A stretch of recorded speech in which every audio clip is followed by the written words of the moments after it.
servir dentro da igreja, prestar um serviço ali, faz parte da vida da igreja. Nós devemos servir nossa comunidade local, a nossa cidade, um grupo de pessoas, nossos irmãos, enfim. Deus, ele nos chama para isso. Mas o problema é quando eu estou em uma mesa em que eu sou validado pelo serviço que eu presto e não simplesmente por quem eu sou em Deus. No fim das contas, quem eu sou diante de Deus tem mais importância do serviço que eu presto, porque o serviço que eu presto, ele pode ser invalidado, eu posso ficar incapaz de prestar esse serviço, mas quem eu sou é quem eu vou ser por toda a eternidade. Fala, galera de Zescope, como vocês estão? Estamos aqui à mesa no nosso quadro do Book Talk.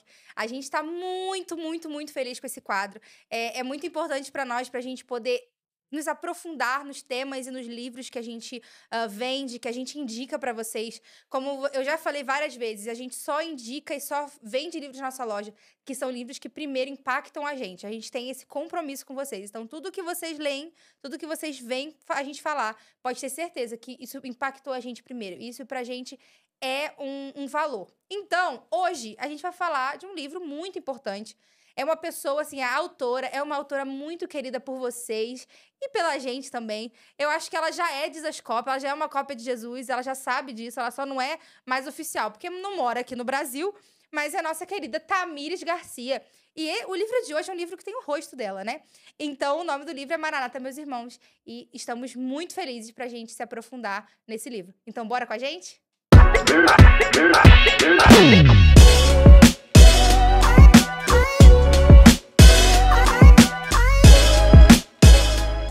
Bom, para começar, eu queria que a gente falasse um pouquinho sobre o título, né?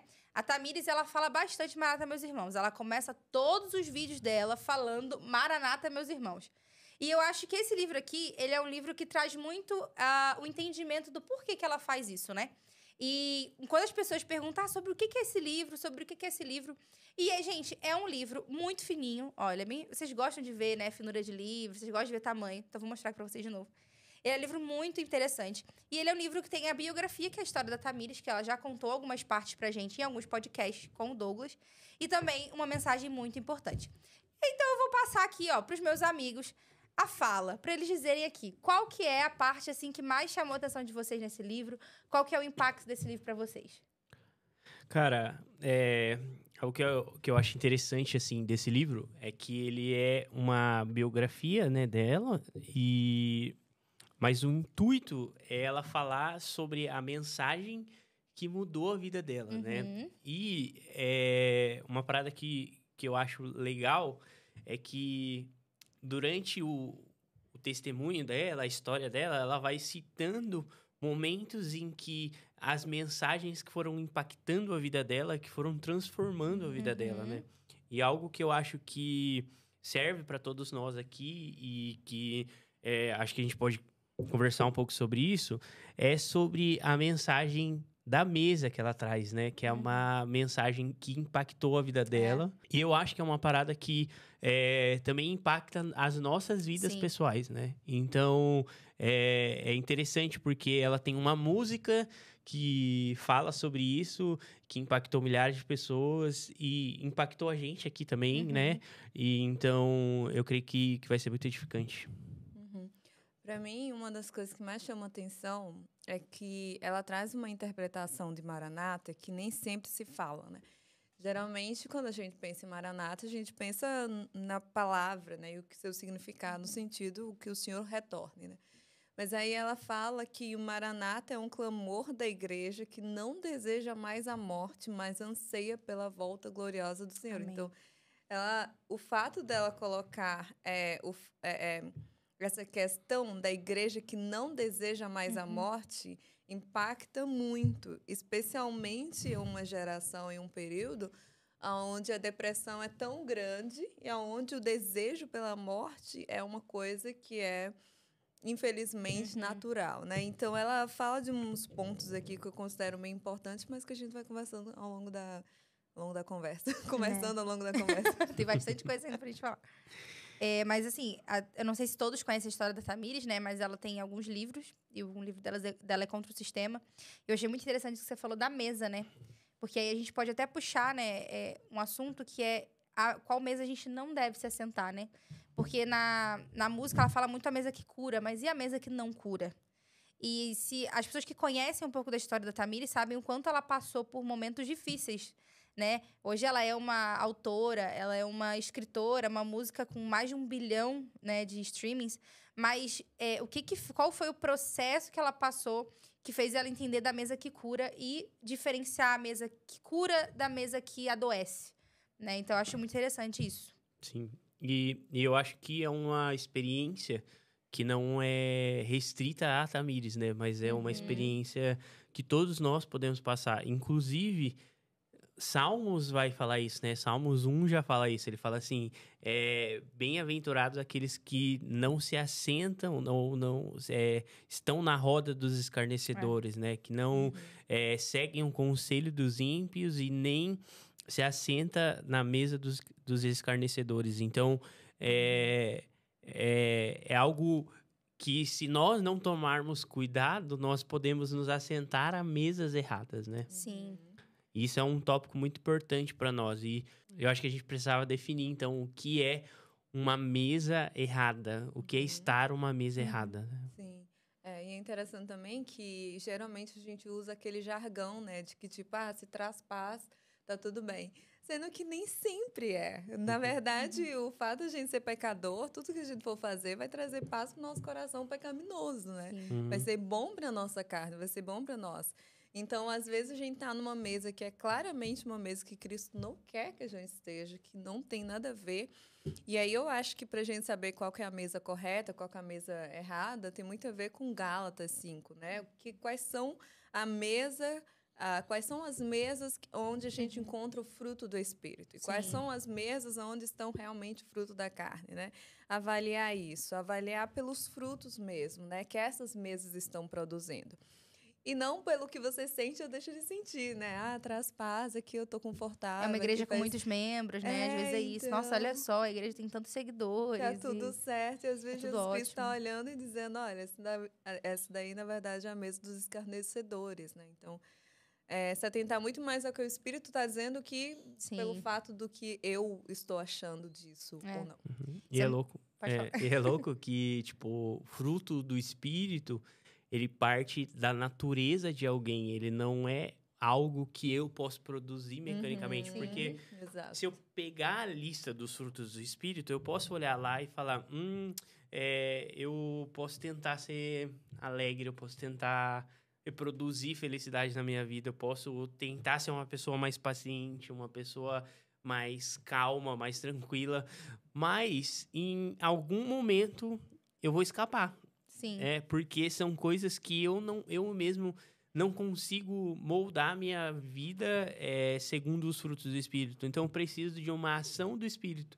E isso é resultado de uma nova natureza que vive dentro de nós, né? Então, acho que um ponto interessante a se falar sobre mesas que nós não deveríamos estar nos assentando, que aí é um pouco da temática que ela traz no livro e a música também fala, que são aquelas mesas que nós nos assentamos, mas que as pessoas não reconhecem quem nós somos, mas elas reconhecem apenas o nosso trabalho e o nosso esforço, né?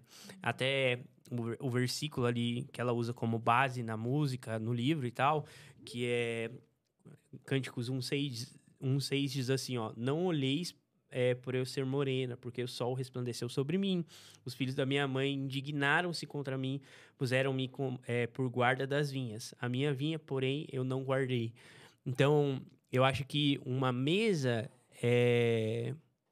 que a gente pode olhar e falar, cara, essa mesa eu não deveria estar aqui, também é uma mesa que eu sou digno de se assentar nela só enquanto eu tenho trabalho. Sim. Mas a partir do momento que eu estou invalidado de trabalhar por algum motivo, por saúde ou por qualquer motivo que seja, eu perco o meu valor. É um amor por recompensa, né? Um amor, entre aspas, por recompensa. Então, o que você pode me dar? E aí eu te dou algo em troca, entendeu? É um favoritismo, né? Então, quando você não serve pra mim, você é descartado. Então, tchau, eu não quero mais você, assim, sabe? E é muito interessante esse versículo de Cantares, é que ela tava cuidando da vinha que não era dela, realmente. Tipo assim, Não era para ela cuidar daquilo. Não fazia parte de quem ela era. Ela precisava cuidar da vinha dela. Só que por tanto tempo ela foi explorada ali, debaixo de sol árduo, que ela se queimou, né? Ela fala depois que a pele dela é morena por conta do sol. Ela se queimou ali e ela deu tudo que ela tinha para cuidar de algo que onde Deus não estava ali, né? Tipo assim, não era para ela cuidar daquilo. E às vezes a gente fica... É bom a gente se sentir útil muitas vezes, né? Então, eu já estive, né, em vários lugares e eu consigo dizer, cara, a gente ama se sentir útil. A gente ama quando alguém vem pra gente e fala, nossa, o que você fez aqui foi ótimo. É ótimo fazer isso. Mas a gente precisa ver, assim, onde está o nosso coração, né? E onde está o coração dessas pessoas? A gente precisa de palavras de afirmação, a gente precisa amar as pessoas com palavras. Mas se a gente só tá servindo pra trabalhar, tem algo errado, né? Sim. Essa pessoa, ela precisa olhar pra gente e falar, nossa, eu amo o seu coração. Tipo assim, eu amo a sua alegria. Precisa olhar os frutos do seu coração, sabe? E amar isso também, não apenas o que você faz. Porque senão a gente tá gastando tempo em algo que não é pra gastar, sabe? É isso que a Débora tava falando, é uma linha muito tênue, porque se nós não tomarmos cuidado, nós podemos cair num lugar errado. Porque o que acontece? Servir dentro da igreja, prestar um serviço ali, faz parte da vida da igreja. Nós devemos servir nossa comunidade local, a nossa cidade, um grupo de pessoas, nossos irmãos, enfim. Deus, ele nos chama para isso. Mas o problema é quando eu estou em uma mesa em que eu sou validado pelo serviço que eu presto e não simplesmente por quem eu sou em Deus.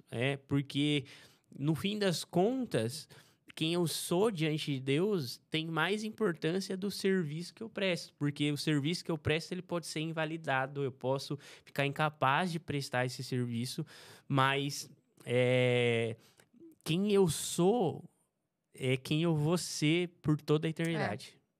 A ilustração da mesa, ela também traz uma questão para nós também. Tanto no serviço que a gente está prestando, quanto na mesa que a gente está construindo. Eu acho que a gente precisa sempre refletir sobre qual tipo de mesa a gente está construindo. Primeiro que a mesa não é nossa, né? A mesa de Jesus Cristo. Exatamente. Mas no serviço, a gente precisa avaliar a qualidade do que a gente está fazendo. Será que a mesa que a gente está construindo é essa mesa que a Tamires fala, dessa mesa de cura? Que jorra, transborda Jesus Cristo e que cura as pessoas? Ou será que nós estamos criando essa mesa? Ela até cita Tiago, né, o apóstolo Tiago, quando ele fala, logo no início da carta dele, que ele diz, de onde que vêm as contendas e brigas que existem entre vós? Não vem porque vocês estão, parafraseando aí com a Tamires, construindo mesas que mais criam desavenças, ódios, do que realmente curando as pessoas? As pessoas têm várias necessidades e enquanto a gente estiver criando mesas que são fechadas aos nossos clubinhos e as pessoas que a gente ama, que a gente gosta, e a gente despreza quem a gente não gosta, lembrando que Deus, ele gosta de quem você não gosta.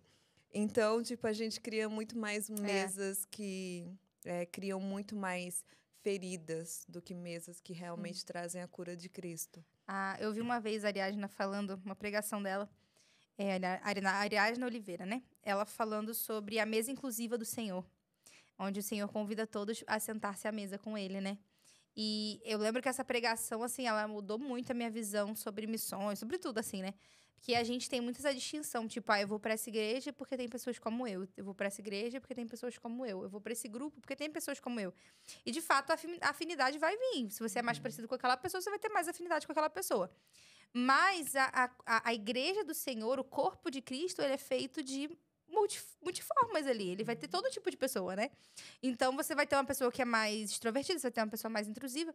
E aí, é aquilo, né? Nós precisamos levar todos para essa mesa da comunhão e da cura. Então, você vê, né? Jesus mesmo, né? Se assentava com pessoas que os fariseus criticavam. Por quê? Porque ele quer mostrar, olha, existe lugar para todos na minha mesa de cura, sabe?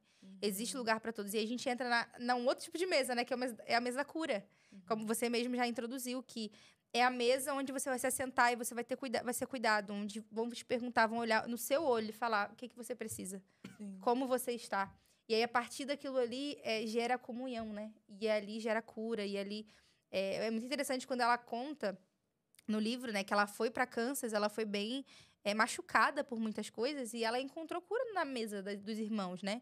E na música eu já falo, né? A tua mesa cura, né? Em meio aos irmãos e tudo mais. Então, tipo assim, ela realmente encontrou cura ali na comunhão da igreja.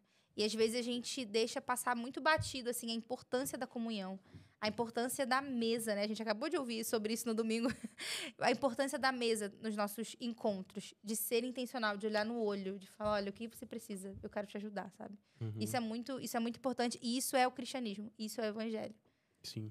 E se a gente parte, né, da perspectiva de que a mesa ruim é aquela que só tá preocupada com o meu trabalho, obviamente eu não vou ter nada disso, né? Uhum. Numa mesa ruim. Eu não vou encontrar um ambiente de cura, eu não vou encontrar um ambiente onde flui salvação daquele lugar, né? Mas eu vou me encontrar num ambiente onde gera mais prisões para minha alma, né?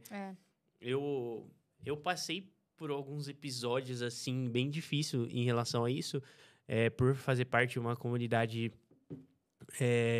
um pouco...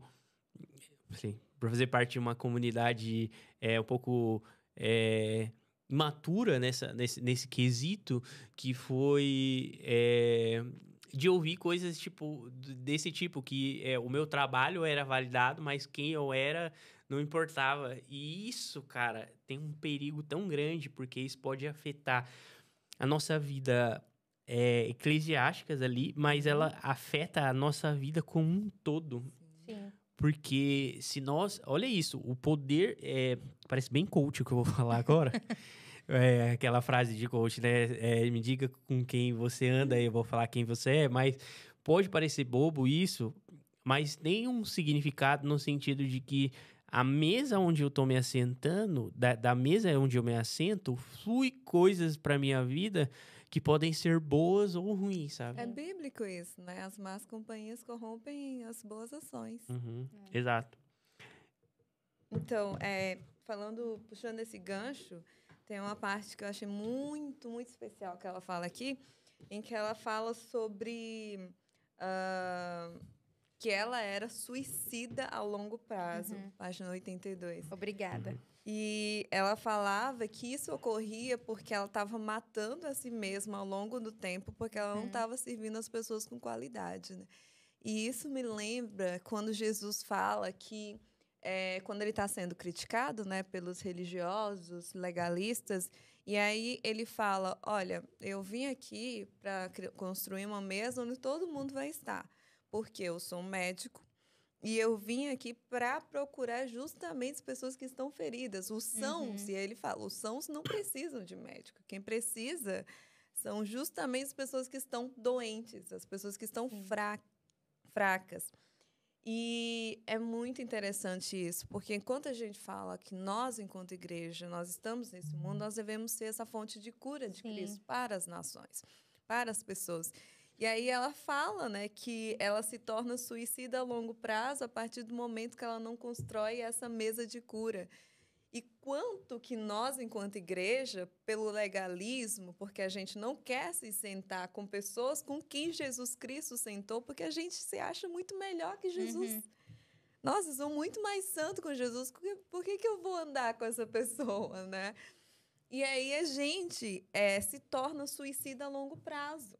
Porque quando a gente olha a história da igreja nos tempos passados, parecia que ela era muito mais viva, muito mais ativa.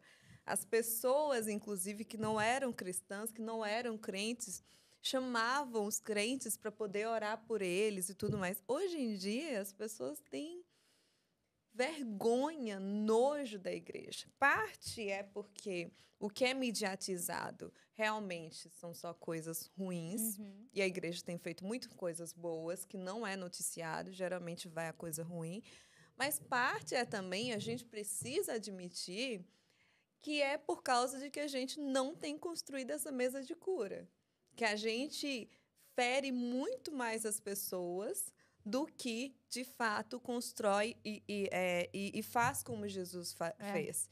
Então, quando a gente perde o nosso propósito, a gente se torna suicida. A gente vai se matando aos poucos. É isso que a igreja é o que tem acontecido com a igreja. A gente está se matando. E olha só, perceba que é a gente que se mata.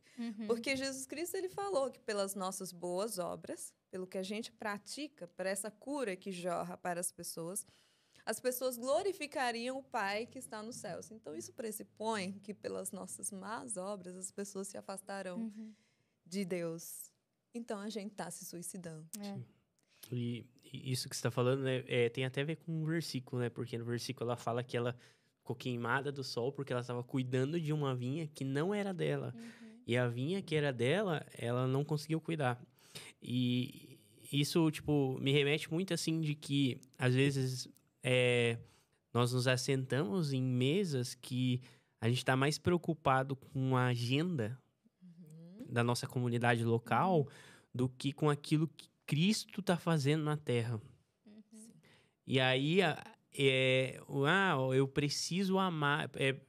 Existem lugares, tipo, que eu não posso visitar um ente querido porque naquele dia tem um culto. Entendeu? Eu não posso ver a minha família porque naquele ambiente vai ter gente que vai estar bebendo. Entende? E aí eu vou me privando de estar nos lugares onde Jesus não se privou de estar. Exatamente. E aí, porque assim, eu sou um mensageiro dessa mesa. Sim. Eu tenho que chamar as pessoas para essa mesa. E na mesa de Jesus, começa pelo ponto de que ninguém é digno de nada. Ninguém é digno de estar nessa mesa. Então, eu tenho que ir até esses lugares e estar nesses ambientes a fim de que eu seja um mensageiro de, olha, existe uma mesa com fartura, uma mesa que cura, uma mesa de abundância no Senhor. E você pode fazer parte dessa mesa não pelo que você tem feito, mas sim por quem Deus vai construir em você, pela pessoa que Deus quer que você seja. Então, isso é muito interessante, porque se nós não tomarmos cuidado, nós estamos mais cumprindo uma agenda local do que se relacionando com o plano de Deus na Terra. Isso é muito doido, porque, assim, ao invés da igreja ensinar sobre algo, ela prefere jogar uma regra e proibir algo, né?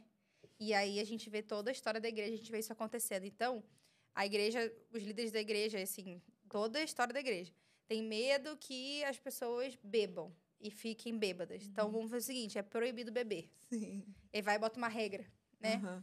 E aí a gente vive de regras, mas as pessoas não sabem o porquê aquilo ali tecnicamente é errado.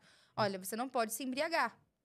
E ao invés de você ensinar a igreja, o corpo de Cristo, o certo, né, o cerne daquilo, são feitas regras, como se fossem pecados, né? Exato. Então, a gente tem a tatuagem, a gente tem a bebida, tem vários conceitos sobre isso, mas é sobre isso, assim, você precisa explicar, olha, você não pode, assim, você pode ir até esse lugar, essa festa, mas só veja se é seu ambiente para estar, entendeu? Veja o seu ambiente, é a mesa que você quer se sentar, e é fácil, é só ensinar, sabe? Ensina as pessoas. Meu sobrinho agora, ele tem 4 anos, mas tudo ele pergunta por quê, né? Toda criança pergunta o porquê. Mas ele é muito inteligente, porque quando a gente explica o porquê pra ele, ele nunca mais faz aquilo. Se a gente virar pra ele e falar, não faz isso, ele vai fazer. Sim. Ele vai fazer, gente. A natureza caída, Adãozinho, ele vai fazer. Agora, se a gente sentar com ele e falar, olha, não coloca a mão na tomada, porque você vai levar choque, você vai ficar muito mal, você vai ter que ir pro hospital. Aí ele, tá bom. Tipo assim, às vezes o caminho é ensinar, né? Sim. E a igreja, às vezes, não quer ensinar as crianças na fé, né? Os bebês na fé, a como andar. E aí criam regras, e aí, quando a pessoa chega lá na frente, vê aquilo ali, vê o outro mundo, ela vai pro mundo, porque aquilo ali é agradável, é agradável aos olhos dela, né? É sedutor. Então, existe muito isso, né? Da gente ter um compromisso de ensinar as pessoas na mesa, sabe? A mesa ser um lugar de ensinar sobre o evangelho, sobre Cristo. Porque a mesa, ela não é só vertical, não é só horizontal, ela é vertical também. Então, ela é uns com os outros e nós com Deus. Então, a gente precisa mostrar essa parte da mesa e ensinar, né?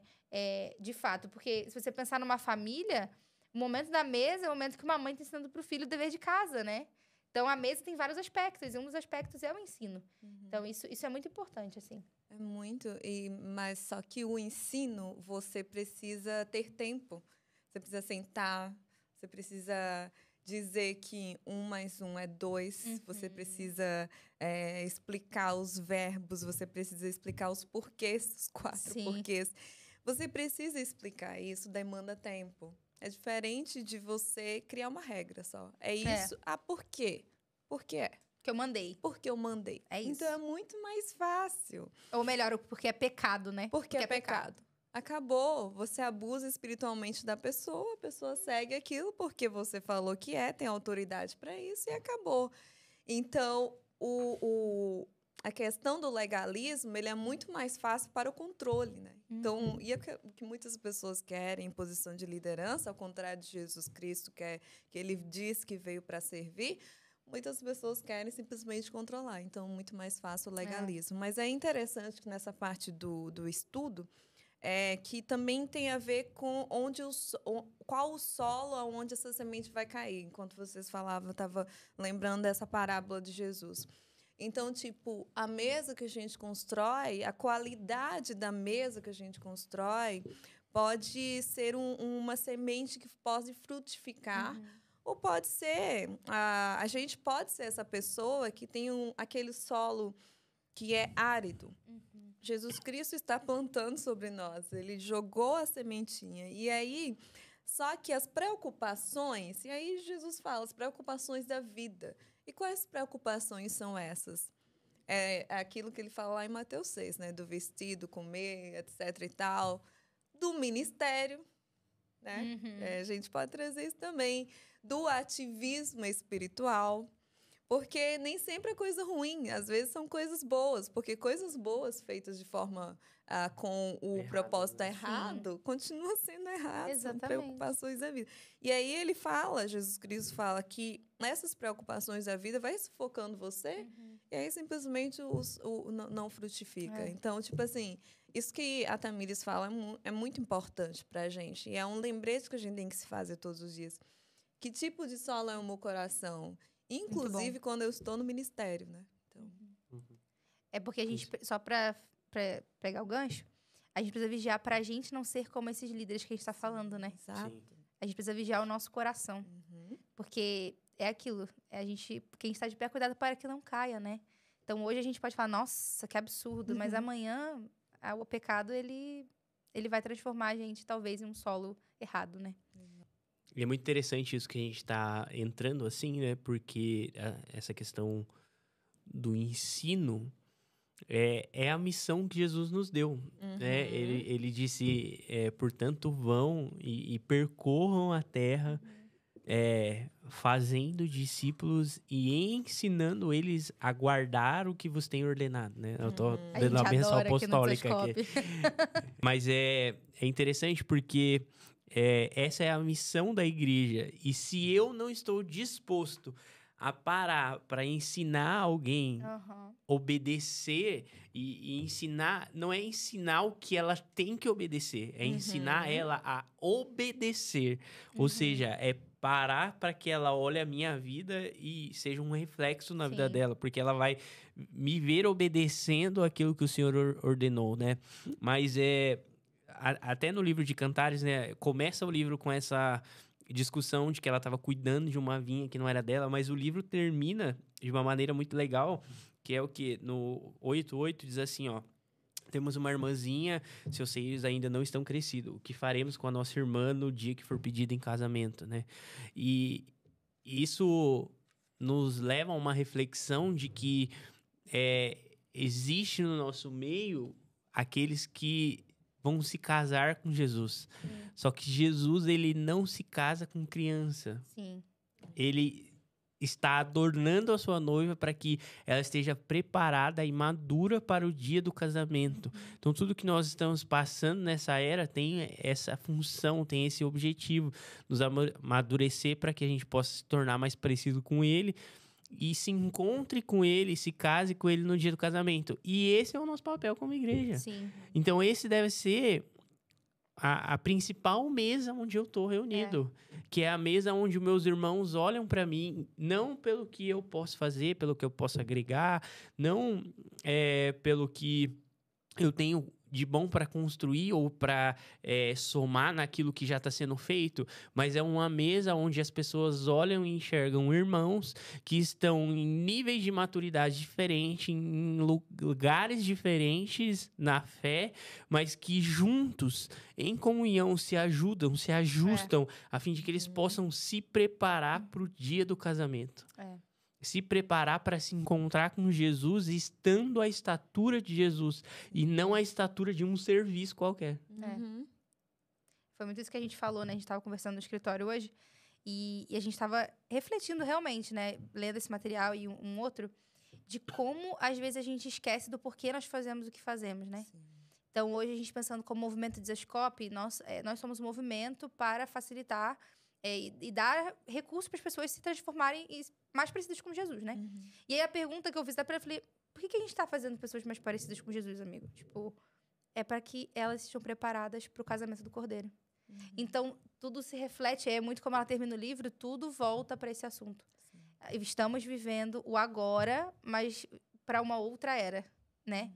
E tudo que nós fazemos hoje é uma preparação para o dia que virá. Então, os nossos olhos, eles precisam estar nesse dia, fixados nesse dia, mas visualizando lá na frente que existe um noivo que está aguardando uma noiva pronta, madura e para um casamento, né? Com vestes limpas. E hoje a gente ainda não está pronto, porque Jesus não voltou ainda.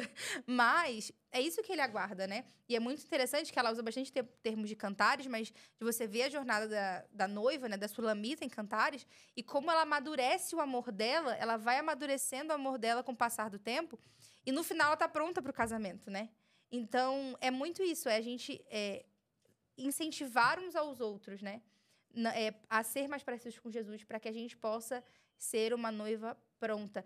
E é muito louco, assim, que sempre me falaram, né? Sempre tem alguém mais imaturo que você, alguém igual a você e alguém mais maduro que você. Então, a mesa não é pra fazer de igual a igual. Eu tenho tanto... A gente é imaduro, a gente tá igual na maturidade aqui, entendeu? Não, é pra ter todos. É pra ter todos, de todas as maturidades e de todas as idades. Para que essa troca seja edificante, né? Então, isso é muito importante. E isso entra na mensagem principal do livro, né? Que ela fala, né? Como a volta de Jesus influencia a vida na prática do cristão. Como estar sentado em mesas corretas que possuem a mensagem completa e não simplesmente... um apelo emocional, não simplesmente baseado num serviço, mas estar numa mesa plena, a mesa de Jesus, que Jesus estabeleceu, é importante porque isso molda as nossas vidas. Sim. Exatamente. Completamente. A forma como a gente vive, né, nessa expectativa pela volta de Cristo ajuda a gente a, primeiro, viver uma vida plena, né, no Senhor, procurar sempre a vida mesmo. Então, isso significa que a gente rejeita a morte, no sentido de que se Jesus Cristo ele veio para nos dar vida e vida em abundância, e especialmente com o retorno dele, quando a gente estiver no outro lado da eternidade, significa que nesse lado da eternidade a gente deve sempre buscar a vida. E nesse sentido de ser pró-vida, não no sentido político da coisa, mas no sentido de sempre ser a favor da vida em todas as suas instâncias, né? Isso significa criar uma mesa onde as pessoas elas estão curadas e não feridas. Então, procurar a vida significa isso, você procurar a cura. Todo mundo tem uma ferida. Num mundo de feridas, é impossível que a gente não tenha feridas.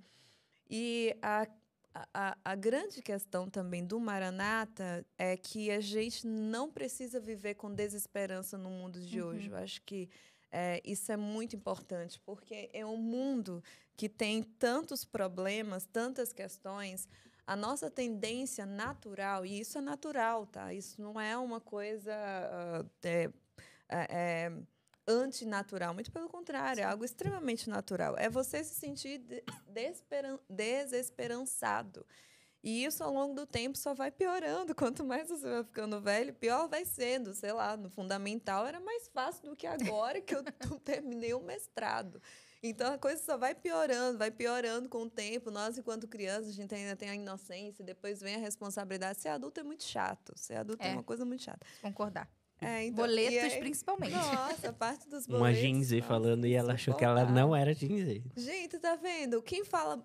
Galera, quem fala boleto é millennial, não é Gen Z. Eu sou Gen Z, eu falo boleto, amiga. Gente, mas tipo, essa é uma piada muito de Mas millennial. o que a Gen Z fala ao invés de boleto? Um parênteses aqui. Ele nem fala, só faz Entendi, fala, não só paga. dança no Porque assim, TikTok. eu e você somos Gen Z, a gente paga muito boleto. Nós três somos Gen Z e pagamos muito boleto. Fala, gente, que isso? Nem fala, só dança. Só dança no TikTok, é isso.